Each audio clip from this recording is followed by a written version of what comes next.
presenter says it, and it's a theme that runs through. Well, it's great that Féile and Phobail is underway, and there's a huge array of debate for people to come along and be part of. Tonight I was attending one of the very many Féile and Phobail events around Uniting Ireland. This one was very much from a Protestant perspective, and I actually found the debate very fascinating. All of the people who participated in the panel were coming at it from their experience and their perspective about what they would want to see in a new and agreed Ireland. There's some things that I think that we all can agree on. Things like, for example, that our language needs to be inclusive, our meaning needs to be inclusive. We need to talk about the future and something better. What can we all unite around? We as Republicans are certainly up for that debate. I think it's a time for us all to be generous.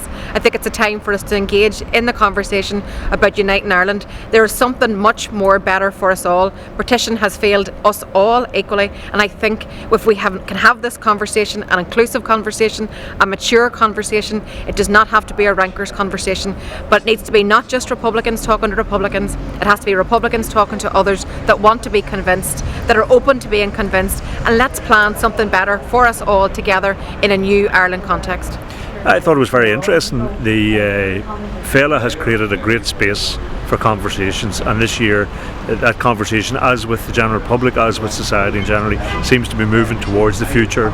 What type of society we want to live in, what are the issues that need to be dealt with. So tonight we heard, if you like, a northern Protestant perspective on their ideas of what's going on at the moment and what they think about for the future. So for somebody like myself as an Irish Republican who works all the time to create a reunified Ireland, that's a very interesting perspective in all this, and one which gives you pause for thought.